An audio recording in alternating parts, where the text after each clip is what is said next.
The blood on the tiles didn't belong to a patient. It was thin and dark and pooled like a secret that had finally bled through the hospital's pristine skin. Fluorescent lights hummed, rain battered the windows in staccato, and the night smelled of bleach and ozone and the faint, sharp temps of adrenaline. Naomi Vance stood over the smear, with a scalpel in one gloved hand and a quiet that sounded like someone holding their breath across the whole wing. She was the kind of woman the night expected to fold itself around.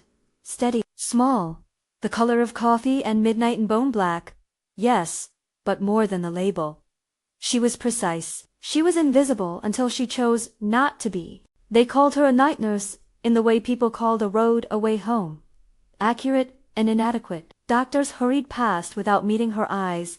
Interns took her directions as if they were suggestions. Patients saw comfort and assumed nothing else. Naomi had a scar at the base of her throat, pale against skin, half hidden by the collar of her scrubs. She kept a cheap ring on a chain beneath her uniform. She carried a burner phone in the pocket of her scrub pants. The kind of habit people with something to hide cultivated and then pretended was a quirk. A thunderstorm rolled over the city like an old, restless thing. The hospital's emergency generator hummed to life, a low animal sound that threaded the corridors. On night shifts, Naomi learned to listen for small betrayals.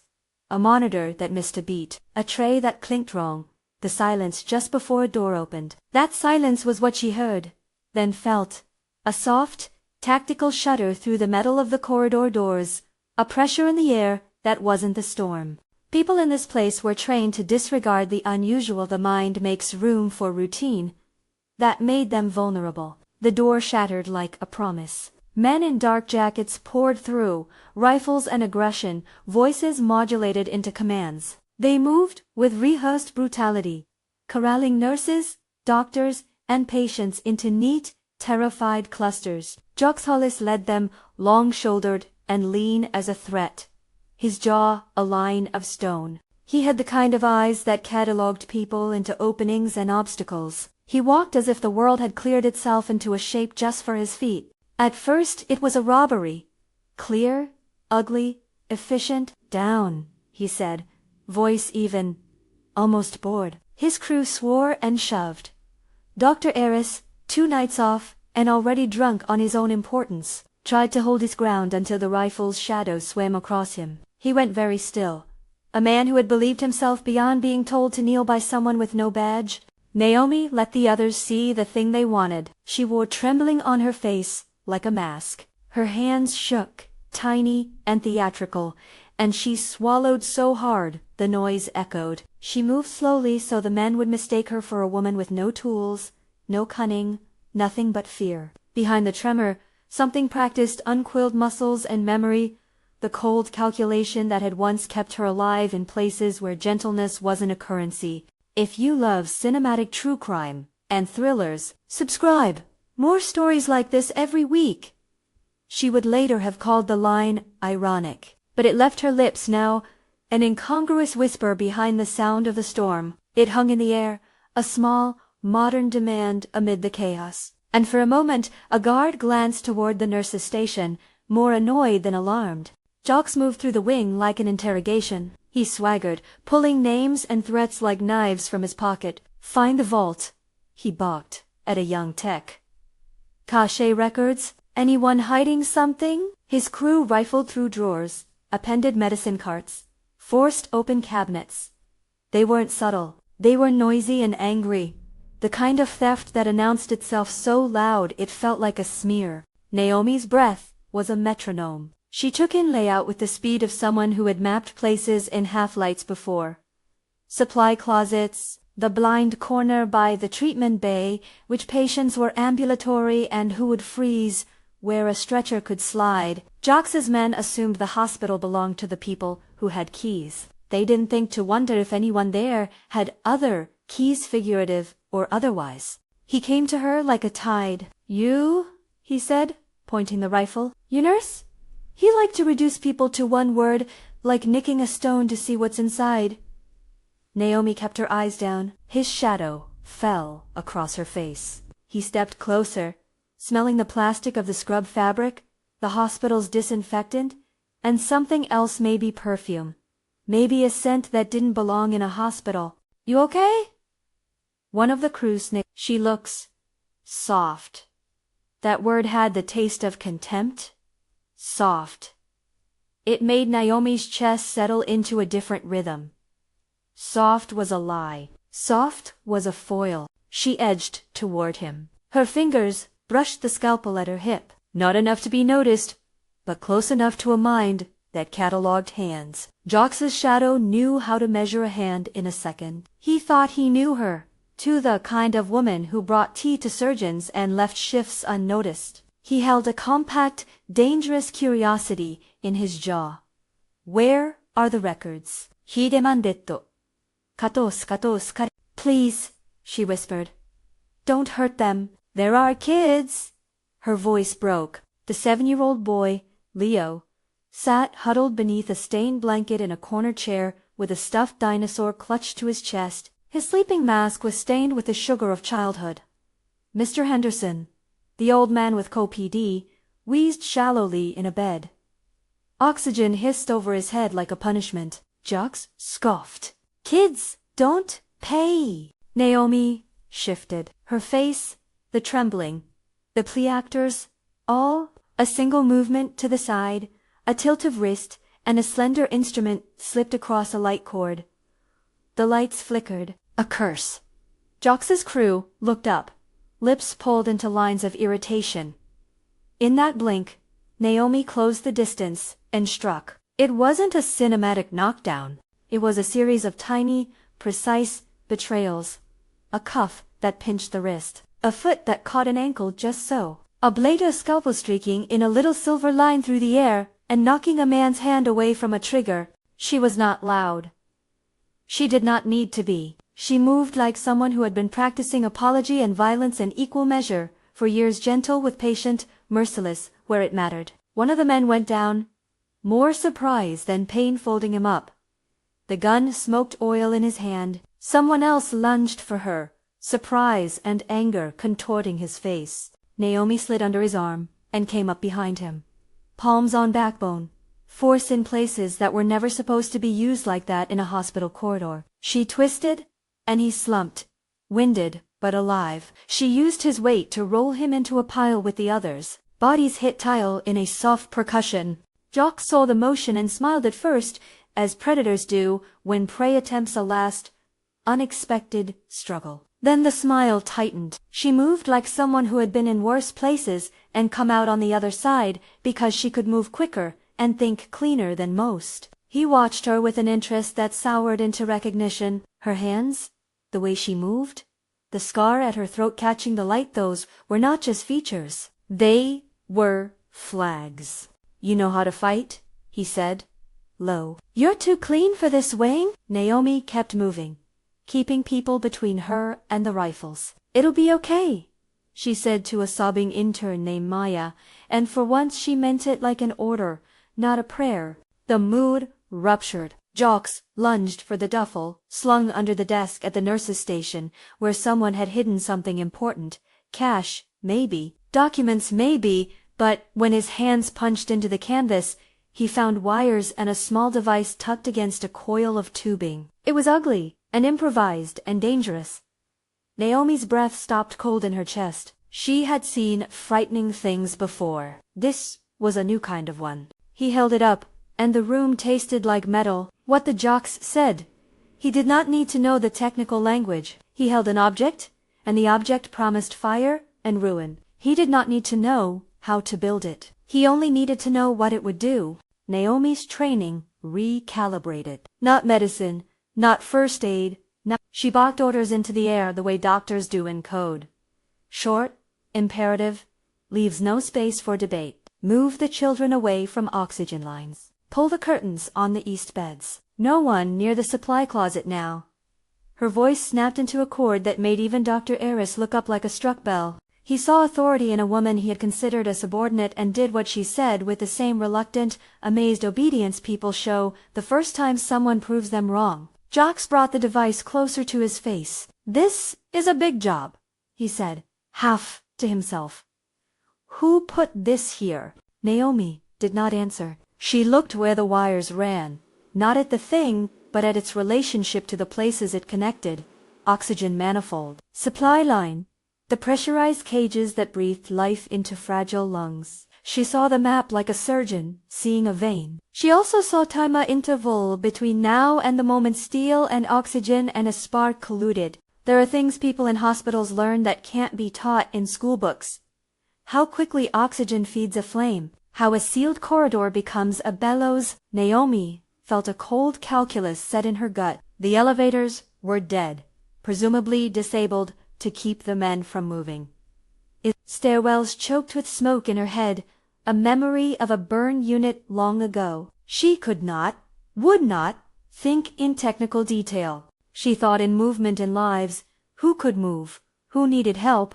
What a stretcher might slide with a sheet under it. Jocks glanced at her, and the way his eyes widened was a small thing, but it was the hinge on which the night would turn. He had seen her notionally before, maybe a courthouse photo, maybe a rumor about a woman who always arrived where trouble was. He slapped his palm against the device, and it blinked like a warning eye. "You sure know your stuff for a nurse?" he mocked. "What's your angle, sweetheart? You running for the boss?" Naomi's face stayed unreadable. "Get everyone out," she said. "Now." Then Jocks did what no one in the room anticipated. He laughed, a little bark of genuine amusement, the kind you hear when a predator recognizes a rival. "Wait, Naomi Vance," he said, leaning closer so his breath tasted like bad coffee. "You're Kang Jun-suk's woman, aren't you?" Small world. Always thought Kang kept interesting company. It wasn't a question. The name hit the room like an accusation, like a stone thrown through window glass. Heads turned. Maya's hands clenched. Dr. Aris paled. For a beat, no one moved. Jocks's revelation was the sound of the secret being torn off. Kang Jun-suk. The name drifted and landed on ears like currency. Naomi felt it settle over her like a cold cloak. She had not wanted it said. Her marriage to Kang Jun-suk, the man who inhabited the city's rumor mill as a monstrous, organized presence, was a complicated fact. Not a confession of corruption. Not a seal of guilt. She had stood at his side once, because marriage was a different network of promises. She had navigated that world and then chosen hospital corridors over backroom deals. The name did not erase the years she'd held hands with frightened people in the dark. Jocks's grin widened. "He sends his pets to places like this sometimes," he said, the word pet tasting like contempt. "Thought he liked his women soft." Silence roared. In a place designed to soothe, a name had become a weapon. Naomi felt the old instincts rise defensive, guarded, but also the tiredness of someone who had carried a complicated past like a weight in a backpack and grown used to the press of it beneath everyday life. She looked at Jocks, at the man who had announced her like an exhibit, and for the first time the flicker of private anger surfaced. "That's none of your concern," she said, frost under her voice. It was not a question. It echoed in the same way thunder did, announcing something bigger than a dogfight in a hospital hallway. Jocks's eyes slitted. "Oh, you think that gives you protection?" he asked. The gunman's tone implied the world worked in lines drawn by who you were married to. He had always believed power was property and marriage a statement of possession. The people in the wing heard this and saw Naomi as a symbol rather than a person. They folded information into their fear. If she was family to a boss, what could she order? What could she stop? What did she owe? Naomi's mind did an inventory as Jocks talked. She saw the child with the dinosaur, the old man wheezing oxygen over his lips, Dr. Aris's shocked, narrow expression. She felt the device's cold promise against the thin thread of time. She could have said, "No, I'm not denied it, let rumor fall like rain, anonymous and useless." She could have lied. Instead, she did something else. She owned the truth without giving the man the power to brand it into a weapon. "I'm married to Kang Jun-suk," she said, and the words landed like a coin on tile. They sounded small and final both. "I'm not a corpse in a box you get to sell parts from. I'm a nurse on this floor. Get the patients out!" Jocks laughed, incredulous, delighted. "Ha! You expect me to believe that?" The boss's wife playing saint. This was the moment the title promised, a gunman revealing the secret that made the room tilt. But the reveal was not a simple unmasking that redeemed her or damned her. It was a lever. For Jocks, it was an opportunity to bargain for violence, to use her name, to extract fear and obedience. For others, it was a scandal and a puzzle. For Naomi, it was a chess move that had to be used without the board collapsing beneath them all. She did not flinch. Instead, she switched tactics in a single, clean decision. "You keep gaslighting me about what I'm owed," she said quietly. "If you want anything from me, it ends with the people on these beds, leaving alive. You threaten them. You die in here along with them. Your boss isn't going to foot the bill for this." That was the audacity of someone who had once navigated worlds where threats were currency. She did not invoke Junsuk's name as armor. She used it to cut the air, then moved away from letting the name define her choices. Her authority in the moment came from competence and a moral ledger that counted lives, not dues. Jocks blinked as if the air had turned solid. He shifted, anger, spiking, but also a measure of calculation. He had not expected naivete. He had expected capitulation or denial. Naomi's refusal to be either unsettled him. She moved like someone with a plan that's a patchwork of small, tested tricks. The staff listened because she spoke to what they loved most, patience. "You pair up," she said, voice measured. To a stretcher. Keep Mr. Henderson's oxygen on him until we can move him outside. Whoever's steady. Take Leo Maya. Drape the sheets under the beds for a slide. Aricia, with me. If you can't carry, clear." Now, no one liked it. But the risk of not following her was a full, hot thing at the back of their necks. Dr. Eris, humiliated and suddenly ordinary, followed. He moved awkwardly, then worked with a focus Naomi felt was gratitude disguised as shame. The interns did what she said. People who had been hiding from the men were given an instruction that didn't ask for courage. It simply required action, which is often the same thing. Jocks barked orders, then turned the device in his hands like a spoiled child holding something that could make him feel big. He shouted commands at his crew, trying to regain momentum. Naomi worked with the motion of the room like a conductor rearranging an orchestra mid-song. Who would carry, who would comfort, which route to take when the elevators refused to answer. She did not go for procedure. She went for improvisations, lighting sheets as sleds, making human trains of bodies through the emergency exit that opened to a narrow, rain-slick alley. They moved as a ballet of urgency. Naomi took Leo on her hips sometimes, his small body heavy and hot, sometimes guiding a stretcher. The boy's eyes looked at her like she had been magic all along. Mr. Henderson coughed, and Naomi pressed his hand and told him, simply, that it would be okay. Her hands were medicine, even when she was not doing medicine. Time shrank. The device blinked. It was wrong to say the world held its breath, but the corridor did. Jocks paced like a caged thing, shouting at the men to hurry. He barked that the boss would be displeased if they didn't bring something back of worth. Naomi watched him, cataloging the staccato of his fear. She could see the moment calculation overrode bravado, the way a man fraying at the edges pulled in to preserve himself. She worked faster. Her decisions were clean. She told Maya to distract a guard with questions about what they'd take so that Naomi could move behind him and topple him gently, leaving him winded but alive. She neutralized the rifle with the sudden mechanical wedge description she would use later to avoid giving instructions, and a man's weapon clattered harmlessly aside. No complex instructions, just a description of result. The rifle fell out of the moment, and the man could not use it. "You're making this hard on yourselves," Naomi said once, not looking at Jocks but addressing everyone. "They're scared." "You're scared. Get out. Leave the wing." Jocks snorted. "We came through that door for something, sweetheart. We didn't come for a sermon." He cradled his device like a child with a loaded toy. The men under his command were twitchy. They had not expected quantity of resistance. He had expected money or records, not a nurse who moved like winter. Naomi found the supply closet, where the device's wires met the hospital's breath. She did not examine mechanics the way an engineer might. She watched patterns.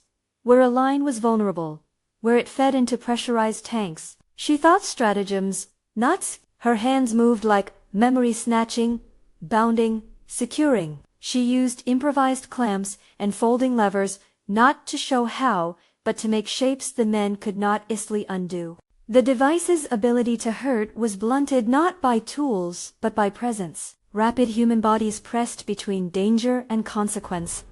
Jocks realized his leverage was slipping. He shoved 2 men forward toward Naomi, 3 steps away from the oxygen line. "Take her," he commanded. They moved with the mortal clarity of men who believed they were obliged to obey violence. Naomi welcomed them like a river taking a log. She angled a shoulder. She created a pivot out of their momentum. She took advantage of the hospital's constraints, the narrow corridor, the trolleys, the patient beds to make the attackers stumble and fall into each other.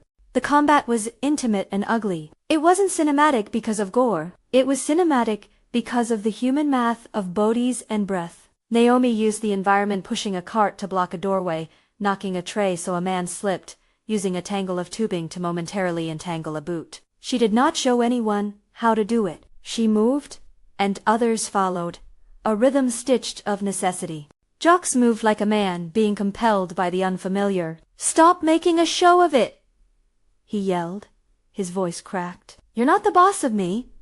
He had always thought names mattered because they primed people to obey. He did not comprehend that authority sometimes came from quiet competence, not from titles or past. He was about to learn. Then something happened that changed the calculus in a single motion. Naomi lifted her hand and stripped back the cuff of her scrub, revealing a faint, faded tattoo at the inside of her wrist, a small, stylized emblem, not big or garish. Jocks's mouth opened. Something in his face broke into a map of recognition. He ran his eyes from the ink to the scar at her throat to the way her ring lay hidden but glinted when it caught the light. "That's," he started. Voice a low, involuntary admission. "No way." The gunman's revelation was the title of the night made flesh, the secret revealed by a hand that had meant to threaten. "You are Kongs," he said, and in saying it, he wanted to steep the room in an old kind of power. He wanted fear to do the work for him. Naomi did not deny it. She had ceased denying things hours ago. Instead, she used the moment. "Yes," she said, "and he expects me to save the people in this hospital even when trouble comes, because that is what I do. If you want to prove something to him, make it that you didn't destroy a maternity ward tonight." The words were small and contained a defiance that did not need spectacle. Jocks stared, uncertain whether to be insulted or impressed. He felt his chest tightened with the unfamiliar sensation of being judged by a woman who was both intimate with power and immune to his threats. The device blinked. Naomi saw the timer's rhythm in the way the blinking seemed to answer her heartbeat like a mirror. There was no time for technique. There was time for choices. She gathered the staff and patients and organized an exodus that looked less like a random stampede and more like a deliberately arranged evacuation. Makeshift sleds, made of sheets under stretchers, human chains, across slippery concrete, to the fire exit. Oxygen tanks strapped and moved, with a reverence that made the men assisting with it look like priests. Smoke threaded the corridor and peppered the air. Sirens wailed outside, unaware of the specifics of where to go. Naomi took Leo and strapped him into a firefighter's ladder basket when the fire crew showed up, and the alley was too slick to trust for a carry. She swung the child's legs over and pulled him close. He was crying, small protests and big trust all in one sound. She leaned her forehead to his and felt, in a tiny, terrible space, the possibility of failure. She refused it. They went up in a hydraulic lift of iron and rain. The ladder rose, a slow ballet across neon and thunder. Naomi considered climbing with everyone, and decided against it. In this motion, she was choosing to be the last to leave, to be the one who judged the final risk. Her hands were bare, her ring tucked under a bandage. Below them, the wing had the look of something a living thing gives off when it knows it's about to be heard, a shiver of warning. The explosion came like an answer. It was not grand in the way movies like to stage it. It was focused and narrow, but sufficient. The wing convulsed. Glass spidered. Heat punched faces. The ladder basket shook like a pendulum. The light went gray, and the world was the sound of impact. Naomi's body turned in midair with the ladder's swing, and she clutched Leo to her chest, a human shield and a pledge. The world condensed to the inside of her ribs, to the child's small, clammy head, and to the wind that tasted of burnt plastic and rain. When they hit the ground, someone firefighter voices, blurred and heroic, kept them moving. Naomi was soot-smudged, hair plastered to her temple, the ring on its chain pressed against her sternum. Leo's small body trembled, then relaxed into sleep, like someone who had been given permission. Outside, beneath the rain, the hospital's west wing was a ruin of smoke and twisted metal. Flames licked at paper charts and curtains. The men who had come to take things stood stunned, their bravado blistered by the real cost of what they'd almost done. Jox's face was a mask of fury, confusion, and then, unpredictably, something like understanding. He had thought he could use Naomi as a lever. Instead, the lever had been turned against him. Black SUVs pulled up under the flashing strobes, the kind of cars that moved with the courtesy the powerful buy. A man stepped from the driver's side, exactly as rumored in the city bars and whispered headlines. Kong Jun-suk.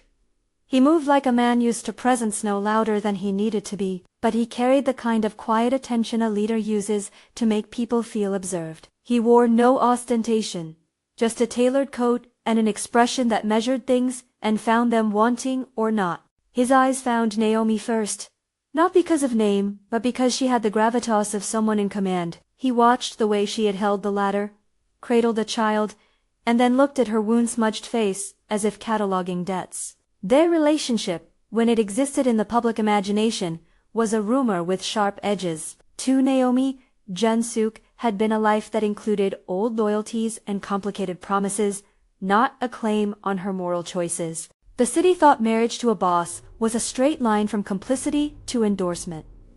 Naomi's life was a lattice of choices. He approached, boots silent on wet asphalt. He did not need to announce himself. The men who had been part of Jox's crew fell into a shape of subordination and watched. He stopped a few feet away and looked at Naomi as if he were reading a ledger. "You could have been killed in there," he said simply. There was no scolding in his voice, only a register that counted consequences. It was not praise. It was recognition, the kind one human being gives another after seeing them make a choice under fire. Naomi's eyes met his. She shook her head slightly. She was not interested in theatrics. She straightened, breath shallow from the ladder and the smoke. "People almost were," she said. The sentence was bare fact. Jun-suk's jaw worked. He took in the child, the soot, the ruin of the wing. "You saved a lot of people tonight," he said. It was nothing like gratitude or praise. It was a ledger entry in a format he understood. He stepped closer and, for the first time in the eyes of everyone observing, reached out and did something small. He touched the scar at the base of Naomi's throat with 2 fingers, like a benediction or a claim. It was a gesture that carried 1,000 possible meanings: ownership, acknowledgement, respect. Naomi did not flinch. She let him close the distance. "You're not to be used as a shield by men who come to make trouble," he said. His voice was low, not meant for the crowd. "If anyone tries, they will answer to me." That was the old language of his world, threat softened into promise, but the way he said it wasn't a public acclaim. It was private protection offered a public stage. Naomi felt the weight of it. She accepted protection the way a soldier accepts a medic, pragmatic. She had not come to be protected. She had come to protect. She had not expected or wanted a man to orbit her life like an authority. But she understood the calculation. In a city where forces shifted like weather, alliances were one of the currencies you could not afford to ignore. "Not here," Naomi said. "Not in this place. If you want to help, make sure the ward is rebuilt. Make sure the patients get what they need. And don't parade me around as some prize. That is not what I do." He did not argue. He nodded instead. "Adia concession." "Understood," he said. And there was an economy to the word that made it an agreement rather than a negotiation. Later, among the soot and the wet blankets, Dr. Aris found Naomi outside, cigarette forgotten in his hand like a child with a toy. He could find no words that fit his range. Apology? Admiration? Something like Naomi, he said, the name curving between humiliation and genuine respect. You? She cut him off. Keep the interns' rotations organized, she said, voice steady again, and make sure the night reports note what happened. We can't pretend we didn't see what went down. He blinked and nodded, like a man waking from a dream. He had been arrogant. Now he was humbled. Respect has its own language. It doesn't always start loud. It starts with doing what someone asks, because you finally see their competence. That night, the press came for pictures, and the city made up stories. Some called Naomi a heroine, others called her something else, labels that tried to reduce a complicated life into neat categories. Jun-suk was insistent. No frame displays, no theatrical praises. He wanted the hospital to work, not the headlines. He wanted the wing rebuilt with new safety measures and a fund set aside for the families of those who had been hurt. He wanted things repaired, quietly, like maintenance on a machine that could break again if you didn't care for it. Naomi declined interviews. She returned to the floor like a person returning to a job that had not ceased to need doing. Her status changed, not by a parade, but by small, concrete shifts. A supervisor signed papers acknowledging her leadership during the crisis. The hospital awarded her a badge that read charge nurse, an unadorned piece of metal she clipped to her scrub pocket and pretended it was for a hospital protocol rather than recognition. People started to look at her differently, not with gossiping, AOB, but with a notice that meant they would follow if she spoke. The city kept its myths. The men from Jox's crew were rounded up in the days following.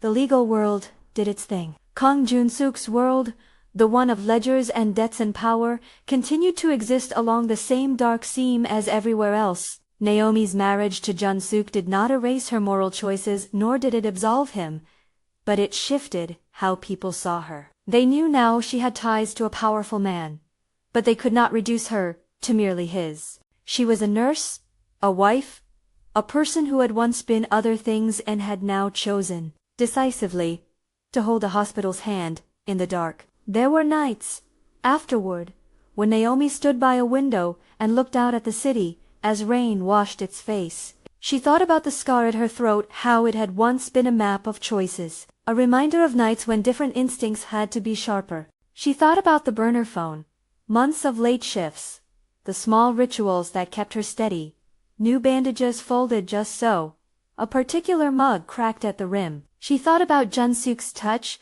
and what it meant to protection, a reminder of old debts, a badge of his world. It was complicated, like life. She learned, in the weeks after, to accept a new equilibrium. The hospital wing had been rebuilt with sturdier doors, with redundancies that were supposed to make something like the night impossible. The board recognized her service in a quiet memo and, in a ceremony she would neither enjoy nor refuse, presented her with the badge. She pinned it on with a hand that trembled briefly, and then, for the interns who had seen a woman move through fear into command, Naomi was no longer invisible. They learned to ask her when a question needed bone-deep knowledge. Dr. Iris stopped passing orders without listening. The young nurse Maya, who had cried under the fluorescent lights and then carried Mr. Henderson with a grim focus, learned that bravery was not an absence of fear, but a decision to move, despite it. They learned to trust the woman who had once been a rumor in the city's alleys and had become, quietly, the steady hand that kept the wards breathing steady.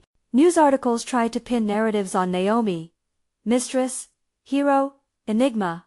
None landed wholly. She refused to be an archetype. She was human-rounded, with choices that sometimes came with price tags no one else wanted to pay. Her marriage to Jun-suk was a fact, unpredictable and complex. But it didn't erase the nights she'd sat with strangers to hold their hands while the world turned away. It didn't turn her into a symbol to be hoisted and displayed. One evening, months after the storm and the blaze, Naomi walked the floor and paused at Leo's bedside. The boy had been patched and bandaged and discharged and then returned for a follow-up with a bruise that was turning purple at the edge. He smiled at her like a beam of light. Did you ever want to be a firefighter? He asked, the way children ask questions that are filtered through movie logic. Naomi laughed, a short exhale of surprise. No, she said, but I suppose I like being someone people can lean on when the world gets loud. He grinned and tucked the dinosaur under his arm. You're my favorite nurse, he said. The simplicity of it hit her like a benediction. It was not a record of the past or an appraisal of political alliances. It was an act of small human gratitude, a thing that would stitch itself into her life more firmly than any headline. Her phone buzzed, a burner's incongruous chirp. She glanced at the screen and saw a message, short and spare, from an unknown number that used an old code she recognized. Jun-suk. The message read, "Good work. Keep your head down." She folded the phone back into her pocket. She understood the sentence for what it was, a note of concern, a logistical detail, a reminder that her life would always be threaded with choices that weren't purely medical. She had always known that. That did not make the burden lighter, but it made the stakes clear. In the months that followed, Naomi sat at the nurse's station late into the night, charting, retraining, organizing drills that were boringly mundane and necessity had taught her vital. She refused interviews and accolades with a quiet that baffled reporters. Her life settled into a new configuration. A woman who had been revealed by a gunman as someone connected to a dangerous world, who nevertheless chose, again and again, the hospital and the people inside it as her primary moral ledger. People whispered about her in the city. Some people saw a woman married to a notorious name and thought scandal. Others saw a lone woman who had navigated dark currents and come back carrying a child in a ladder's basket. Naomi refused labels. She wanted to be judged by the contour of her actions, not by the company she kept. The night it snowed lightly, and the city looked like someone had dusted it with a soft apology.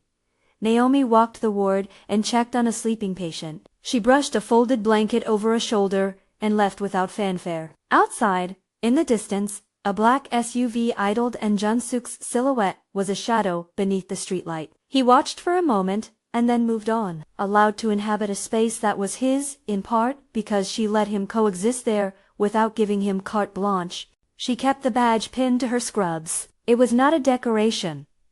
It was a tool that said she was responsible here. She did not need to be the city's myth. She only needed to be the person at the bed when someone called for help.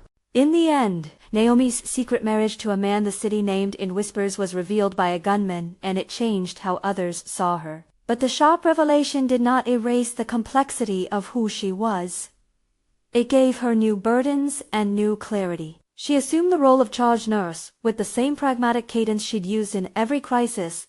Make decisions, save lives, refuse spectacle. The respect she earned from the Mafia boss was not celebration of criminality. It was an old-world pact of mutual recognition, a soldier acknowledging another soldier's skill. He offered protection that had a price, and she accepted only what she needed to keep patients alive. The world continued to spin with its mixtures of rumor and reality. Naomi worked. She decided who to protect and how to wield the small power she had with a care heretofore unseen. People learned to look at the woman in the ward, not as a supplement to a man's power, but as an autonomous force who had long ago decided that the most important thing she could be was the person someone else could rely on, when everything else had given way. If the city remembered the night as spectacle, it missed the everyday truth, that courage often looks like a nurse with soot on her scrubs, carrying a child's small body into a ladder's basket, refusing to let a name define the lives she would save. If the city learned anything, it was that secrets can be revealed by the most dangerous mouths and still belong only to the person who holds them. Naomi kept hers and kept her dignity. She kept her moral compass and walked the hospital's corridors like someone who had been through fire and had chosen, always, to turn back toward those who needed her. If this story gripped you, leave a comment and tell us what you think. Did Naomi do the right thing? Rate the story below and share it with someone who loves a tense, cinematic thriller with a heart.